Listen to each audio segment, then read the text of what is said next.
こんにちは、オートウエストエンドです。はい、から元気で挨拶をしましたが、この右側のサイドミラ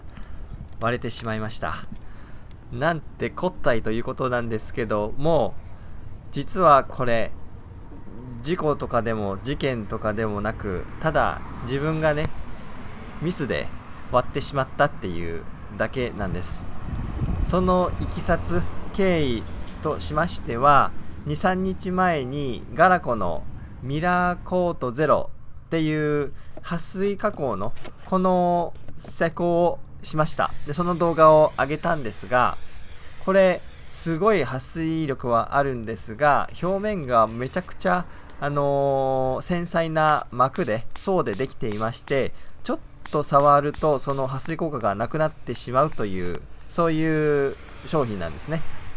映像の方を見ても分かるようにめちゃくちゃすごい撥水なんですが、だいたい僕が使ったところ1ヶ月ぐらいの寿命かなという感じです。なので1ヶ月間はなるべく触らずに過ごしたいということで、こういう施工を今回行ったんですが、サイドミラーにちょっと欠けがありまして、助手席側の右側のサイドミラーなんですけども、でそれを交換しようかなとか、あとはバックにギアを入れますと助手席側のサイドミラーが下に少し傾くんですが、それもちょっと壊れていて動かない状態だったので、原因も探るという意味でこのミラーコートを施工する前に一旦このサイドミラーを剥がそうと、取り外してみようと、予行練習のような感じでね、でやっていました。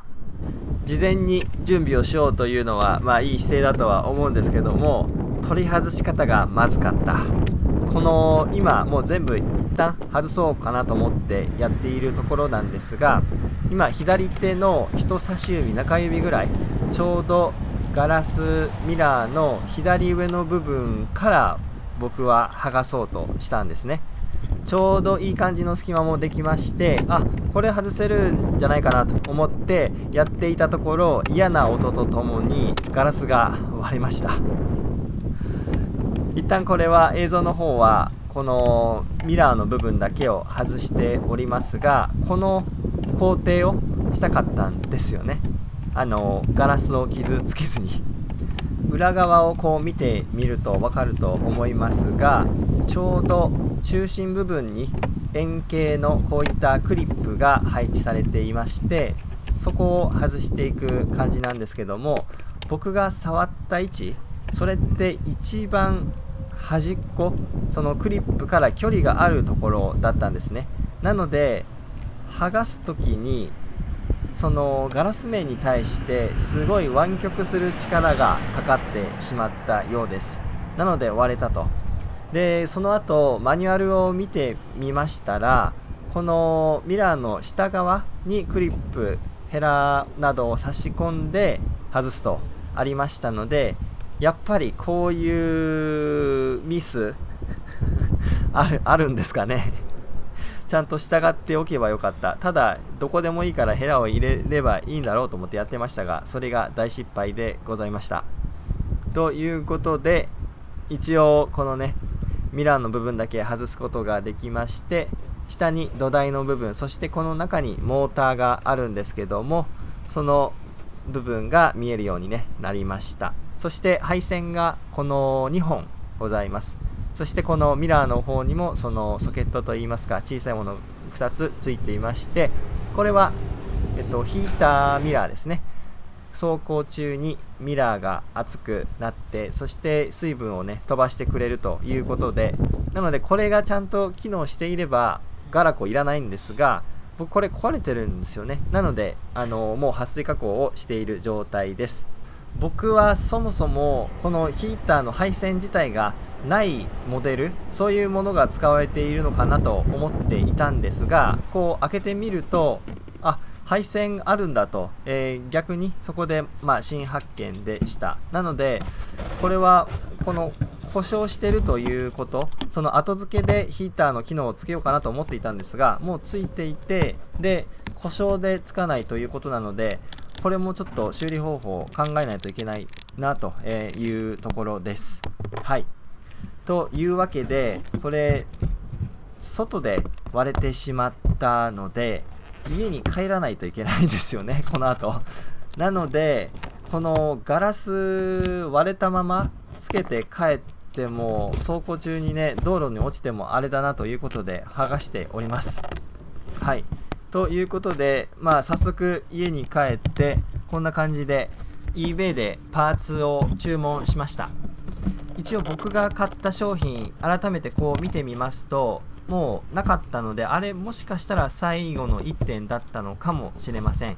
一応この販売者がカナダ国内にあるということで早めに着くということが分かったのでそれを購入したんですが、改めて見てみますとちょっとねこの画面の文字が小さくて申し訳ないですがありませんでしたので、一番近いタイプの値段もほぼ同じタイプのものが出ていましたのでそれを選んでちょっとお見せしたいと思います。価格は送料込みでだいたい日本円で3500円ぐらい、両方左右両方ともということでした。なので思ったより安くて良かったです。はい、そして画面の方は中国のストアですねに同じような商品があったので一応表示をしていますが、僕が買ったのはこのストアではありませんでした。はい、そしてこのミラーちょっと青みがかっているタイプのものでこれちょっと使いたかったのでこの機会に普通のよりもちょっとこういったタイプを買おうかなということで購入をしてみました。そしていろいろ調べていましたら今表示していました eBay 上のパーツの裏面とこちらの僕が壊してしまった方の裏面全く同じ形状をしているんですが、中にはこの配線が僕のは2本なんですけれども4本あるものもありまして、この違いは何だろうと思っていたんですが、おそらく後期型とかあとは M モデルのものだそうです。なので僕のこの X5E70 の前期型には同じパーツをとりあえず買って使ってみようということでそちらのパーツをオーダーしました。なので今後その4本の配線の方がいろいろね機能的にもレベルアップしていると思うのでレトロフィットできるのであれば試していきたいと思います。とりあえず今回はねこのなしで運転するのがめちゃくちゃ危ないのでなるべく早く手に入れようということで一番早く着く方法でオーダーをしているところです。はい、こんなガラスを撮った映像あんま見ることはないとは思いますが、こんな感じで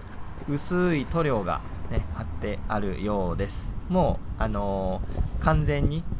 乾いてベトベトするような感覚ではありませんでした。そしてこちら側がこのハウジングの方ですが、これが先ほど紹介しましたこの2本の配線の部分です。そしてこれがベースになる部分で、この奥これ蓋を開けてみるとおそらく中の方でちょっとグリスがこぼれていたりいろいろ不具合が起きているということで上下運動をもうしなくなってしまったんだと思います。これもねまた分解して見ていきたいなと思っております。ちなみにこのサイドミラーはオートで戻ってくれる開閉してくれるという機能はありません。車幅が結構ありますので路上でパーキングメーターとかで止めるときにこのサイドミラーしまいたいんですがなかなかね不便でそのボタンがないものでどうしようかなと、後付けしたいなと思っていますが、もしかしたらこの全体サイドミラーごと新しいものに変えてレトロフィットさせなければいけないのかもしれません。まだちょっとそこを調べられていませんが今後またいろいろこのサイドミラーに関してやりたいこといくつかありますので調べて、修理をそしてアップグレードをしていきたいと思います。ということで一旦持ち合わせで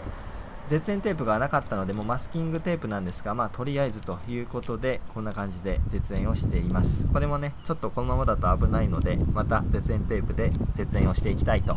思います。ということでね余計なことをして壊してしまったわけですがもっとねちゃんと調べればよかったなという反省でもうね帰り落ち込んで運転して帰りました。この配線ちなみに上の方に置いた方がいいのかな、下の方に置いた方がいいのかな、雨がね濡れるからどっちがいいのかなともいろいろ悩んでやっておりますが、一旦上の方にしまうことにしました。実は昨日上げた後部座席のエアコンの吹き出し口の修理動画でもこれ壊れてるのがちらっと映っていたんですが、気づいた人いらっしゃいますかねはい、という感じでこれをつけて帰りたいと思いますが、この裏を見てみますと2007年の1月のところにマークがありましたので、ということはこれはもう新車当時から変えられていないのかなと、思います。はい、これは全部でこの円周上に6つの爪がありまして、それで止められている状態になっています。はめるときはもう普通に押し込むだけでいいという状態、そういう構造になっております。まあ一応この右側のサイドミラーに関しては右下がちょっと欠けていましたので、もう後々変えなければいけないなと思っていたところだったので、まあこれ割ってしまったということをきっかけにしてね、ちょっと前倒しで新しいパーツを試せるということで、まあ少し悲しいような嬉しいようなそんな複雑な気持ちで取り付けてやっております。というわけでガラコの施工動画も実際後半を見てみると運転席の方しか施工してないんですよね。もうこっち側はもうバキバキで施工どころの話ではないのでということで運転席側だけ施工をして今いい撥水になっている状態です。ということで、なんとも不思議な黒いミラーになってしまいましたが、パーツはおそらく2週間ぐらいで届くんじゃないのかなと思います。それが届き次第動画を撮ってまたアップしていきたいと思います。というわけで今回の動画、ミラーを外そうという方はね、下からヘラを入れて間違っても左上の角から無理やり力をかけて外さないようにご注意いただきたいと思います。それでは今回も最後までありがとうございました。またお会いしましょう。